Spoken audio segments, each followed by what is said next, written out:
Hi, I'm Matthias, and welcome once again to Future Fast Forward. Yes, I look different from my previous video presentation. For in that speech, the final countdown for Najib, the Great Reset for Malaysia, I was delivering to you a somber message. A message that our country is in deep shits. Darkness has descended upon our country. Our Jalur Gemilang, our national flag, will soon hang in shame at half-mast. But today, I come to you as a warrior to do battle with evil, to fight against the ugly forces of corruption, daylight robbers, and money launderers. I had my hair cut short to remind Najib and his regime that imprisonment did not change my beliefs and my absolute faith in God Almighty. I did not compromise my principles, and I will not be cowed or humiliated. I wore my prison uniform with honor, a symbol of my struggle to defeat the regime. The regime of political gangsters, political hooligans, and political hate campaigners. Today I have a simple message, and the message is: put Malaysia first. My slogan is Malaysia first. What this means is that as Malaysians, we must take back our country from the crooks, the financial rapists, and money launderers, and remake Malaysia, to reset Malaysia. I'm sure, like you and me, all of you, you're pissed off with the bullshit, horseshit, lies and damn lies coming out from the propaganda machine of the regime. Of late, they're not even pretending anymore. The regime is so arrogant, they're telling right to your face that you can piss off. If any of the cronies of the regime tell you that they care for you, then ask them to explain what the loudmouth minister Nazri has said. With arrogance and contempt, this is what he said: you can bark till the cows come home. Nothing will happen. Ignore them. This scumbag of a minister is pouring scorn, contempt, and hate on you, your family, and friends. And although the main target of his attack is on Tan Sri Rafidah Aziz, the message is meant for all of us. This is because if the loudmouth minister has such contempt for his former colleague, Tan Sri Rafidah Aziz, who is a distinguished minister, just imagine what disrespect he has for all of us, simple, hard-working folks. This conduct, this behavior of this loudmouth minister exemplifies the mindset of the political gangster, the political hooligan, and the political hate campaign. Should we therefore tolerate such scumbag behavior? Should we allow such nonsense to be seen or heard by our children? There's only one solution, one answer to these scumbags. And I say to you, we must get rid of the whole lot of scumbags. Like I say, good riddance to bad rubbish. There's another scumbag politician which I must expose. He is Tunku Anand Mansor. Like his colleague, he has no shame, is arrogant and contemptuous. He even called UMNO members who criticize his boss as shit stirrers. Another loudmouth political gangster. Now, do you know why they hate us so much? Do you know why Nazri hated us so much? Tunku Anand Mansor hated us so much? The Azalinas, the Maslan, and all the rest of these gangs, they hate us because they know their game is up. They know their game is up. The people have seen through the hypocrisy. The hypocrisy that we are no longer the champions of the Malays, Islam or country. We have seen through that all they care is about money. US billions stashed overseas, hidden in Swiss banks and American banks, such as BIS Bank, RBS Coats, Falcon Bank, and locally in our M Bank. Do you know why they hate us? It's very simple.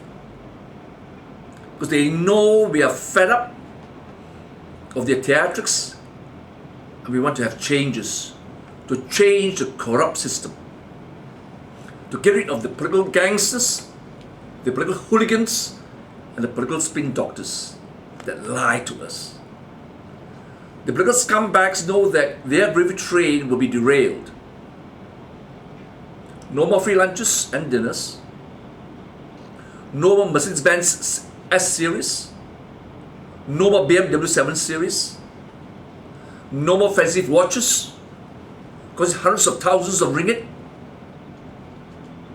They're also afraid that we, the rakyat, will be independent, can think for ourselves. And this is the biggest threat to them. Because all this while, the rakyat has been led and brainwashed to believe them, never to question their slogans, their propaganda. But now the people has woke up and it's seen clearly. And we're exposing their crimes, especially the crimes of subverting the Bimutra policy. All Malaysians support the Bimutra policy of affirmative action to provide the disadvantaged with opportunities to escape the poverty in the heartland of the rural community. But the fat cats and bloodsuckers from all races, and I repeat, from all races, has subverted the policy and enriched themselves at the expense of the disadvantaged. Just take a look. Thousands of students, many Malay, must borrow to study. Can you imagine? They have to borrow to study. This is a scam. Because before they can start a meaningful life as an adult, they are already in debt. The thousands of students will end up as debt slaves even after retirement. Why? Before they can pay off the student's loan, when they start work, they'll be in debt for hire purchase of cars. When they get married, they'll be in debt to pay off the house for the family. No disenfranchised Malay can ever escape this debt slavery. We must all condemn this debt slavery.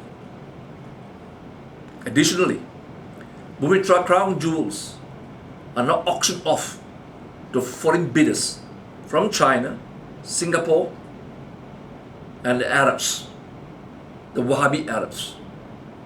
This is a scandal. Shame on all the leaders who are complicit in this scam. And I say once more, shame on all the leaders of the regime who continue to support this scam. The MCA leaders, the Parti Gerakan leaders are all equally complicit. Shame on them.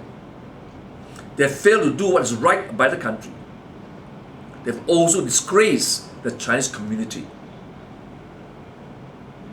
They remain silent on the crimes of the traitor and scumbag con artist Joe Low. Why have they not demanded the arrest and incarceration of Joe Low for his crimes? Simple, they don't have the guts. They don't even have the guts to defend me when I was wrongfully arrested, charged as a terrorist under SOSMA, allegedly attempting to sabotage the banking and financial institutions of Malaysia. Trump up charges but they don't have the backbones to defend me, to say it's wrong, and to demand the incarceration of the criminals who have raped our country. The scumbag leaders of MCA and Parti Gerakan Rakyat, like their UMNO counterparts, are scumbag, political gangsters, and financial rapists. I therefore call upon the entire Chinese community to reject the entire leadership of MCA and Parti Gerakan Rakyat for their unprincipled support of the political criminal syndicate occupying Putrajaya. There's another issue which I must address. It's about the police and the army. Let me explain. The police and the army is our security. All the army personnel and the police personnel are doing their job with professionalism, with honor and pride. But the regime have subverted the police and the army to serve the agenda. Let me tell you something. When I was arrested and incarcerated, the police did their duty with dignity and compassion. I had no animosity towards them, for they did not abuse their power and treated me rightly as a person wrongfully charged for a crime that I could not commit. It is important for all of you, good Malaysians, to realize that we cannot and must not make the police or the army our enemies. For in the event the regime unleash a coup d'etat or declare emergency and unleash the forces of the police and the army on the Rakyat, they will not succeed if the police force and the army realize that by obeying these unwarranted orders, the illegal orders of the regime, they are doing wrong to the people. So let me remind all of you, go to the police station, show your support and respect for them, and tell them not to do anything unlawful, not to succumb to intimidation, and not to obey unlawful orders. This is very important to prevent any attempt to create false flag operations against us in the event the regime chose not to have elections in 2018 and imposed emergency rule in this country and unleashed tyranny on us. We must therefore cry out in one voice, from the north to the south, from the west to east of our country, from Perlis to Johor, from Selangor to Sarawak and Sabah, all across the entire nation. Malaysia must come first. Malaysia must come first, not crooked politicians. Malaysia first. Dear good people in Malaysia, not scumbag con artists hiding as politicians. We must take back Malaysia from political gangsters, political hooligans, and political hate campaigners. Have no fear, for we will prevail and we will succeed. Let me assure you that when you surrender to the will of the Almighty and have absolute faith in Him, we will prevail. He has delivered me from the clutches of evil and will continue to test my faith in Him. But He has also given me a prayer to strengthen my faith and my strength when I was incarcerated in Sungai Buloh prison. Let me share what He has given me to all my non-Muslim brothers and sisters. God has asked me to recite, and I was in prison, in Sungai Buloh prison, this special prayer. And I want to repeat that for you. Heavenly Father, Mother, Friend, beloved God, may thy love shine forever on the sanctuary of my devotion. Strengthen my faith and my resolve to uphold justice and truth, and banish my fears. Let me be your soldier in your battle against evil. Guide me and protect me. Amen. This is a very powerful prayer. For when I was incarcerated in Sungai Buloh, it was this prayer that helped me overcome my struggles. And I'm sure this prayer will also help you in your struggles. For make no mistake, we are waging a war against evil. The famous philosopher Edmund Burke reminds us the only thing necessary for the triumph of evil, it was for good men not to do anything. If we keep silent, we adopt the cowardly slogan of these crooks, cari makan, jaga perut, then triumph. Evil will triumph. Doing nothing is bad enough. But there are some confused politicians who are now advocating working with the Najib regime and laying down conditions for such a cooperation. This is madness. We do not cooperate and should not cooperate with evil. Let me say this. Kit Siang and Aziza are nice people, but they're not very clever and clear-sighted. We must remind them that they cannot work with or collaborate with evil. This regime perpetuates evil. They subverted all our institutions for the worship of the money god. They are doing the work of Lucifer, the work of Satan, and they are all Luciferans. Martin Luther King warned us, he who passively accepts evil is as much involved in it as he who helps to perpetrate it. He who accepts evil without protesting against it is really cooperating with it. Do not fear evil, for good always triumphs over evil. And let me assure you that Almighty God will guarantee us victory. When I was in Sungai Buloh prison, I take comfort in the words of Mahatma Gandhi, which I will now read to you. He said, "When I despair, I remember that all through history, the way of truth and love have always won.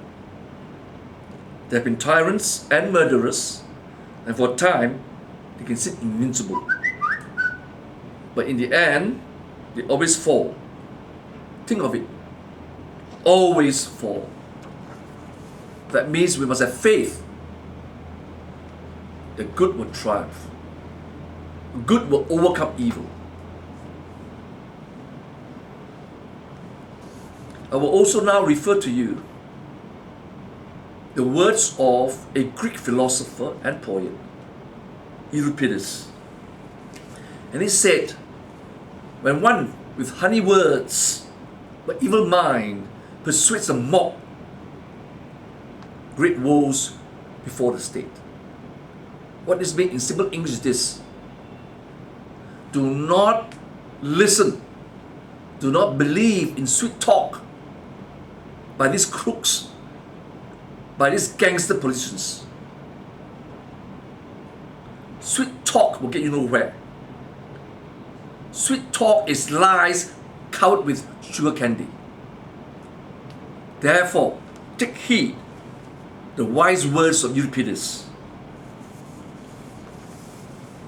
Additionally, I would like you to also take heed to the wise words of Thomas Jefferson, President of the United States of America, and one of the founders of the Constitution. He says, and I quote, Experience has shown that even under the best forms of government, those entrusted with power have, in time and by slow operations, perverted into tyranny. What he says is this: all governments anywhere in the world can and will, through a slow process of operation and subversion, impose tyranny on its people, if the people are not vigilant and accept as gospel truth the propaganda of the ruling elite. We have seen how this slow perversion and subversion taking place in Malaysia since 2009, when the regime began to accumulate billions for their slush funds, going around the world to Swiss banks and American banks and coming back to the personal accounts and deposit in local banks to finance their sordid agenda. Given this scenario and given these circumstances, let me tell you what we must do now. We must now go on turbocharged mode. We must move forward. We must stop the bullying. We must stop the threats. We must also stop the intimidations. We now must draw a red line. And we must tell the regime thugs, you cannot cross the red line. We're not going to accept anymore the pissing, the insults, the contempt, and political gangsterism. No more, I say to you. No more. Enough is enough. We must defend Malaysia from the thugs. And there can be no compromise with evil. Either Malaysia comes first, either Malaysia is a priority, or nothing at all. We all have a simple choice to make. And I suggest the choice is very simple. Malaysia first or Najib. Malaysia first or UMNO political thugs. Malaysia first or MCA and Gerakan psychophants. We have tried to be nice and polite, but instead they piss on us. We try to tell them to uphold the law, but instead they subvert the law and all our institutions. Bank Negara, MACC, PAC, the police force, the AG chambers, etc. We ask them to tell the truth, but they tell lies, damn lies and bullshit. We ask them to put the criminals in jail, but instead they arrest, charge, and imprison their critics with false charges. I was one of the victims. We have worked hard and saved our earnings for our children and our grandchildren, but they have squandered the country's wealth and robbed us blind. They allowed the scumbag Jolo to take our money, let him enjoy with impunity that money. He screws around with Paris Hilton, gets drunk, gets high, and he then pisses on us. He laughed at us, this Jolo. He mocked at us. How can we put up with this insult and this shame? So I say to you, all of you, now is the time for action. Enough of talking, enough of meetings. It's time we go out to our neighborhood and get our neighbors to come together. All we have to do is to get 5 neighbors together, and each of them in turn to get 5 more, and ask them to spread the word. Enough is enough. And we must start giving back to the thugs. It's time to push back and reclaim our country, reclaim Malaysia. Dear good people of Malaysia, join me as a soldier for the mighty God to fight evil. This is my promise before the Almighty. I'm prepared to die for the cause against evil. I will not betray your trust. I will never sell my soul for a fistful of ringgit. for I cannot be bought at any price. God has adjoined us to have faith, but we must also do our part. And so I pledge to you that I will give my all to defeat evil. I will uphold truth and justice without fear or favor. As God has protected me and has guided me, I will intercede on your behalf that you will be likewise protected and guided. This I promise you. Malaysians throughout our country must now take a stand. Fear not the threat of the regime. These are hollow threats. For as we stand united, as we stand as one and reclaim our country and put Malaysia first, we will prevail and we'll put down tyranny. Thank you once again for listening to me, and I hope together, hand in hand, we embark on this journey until total victory. God bless you all. Thank you.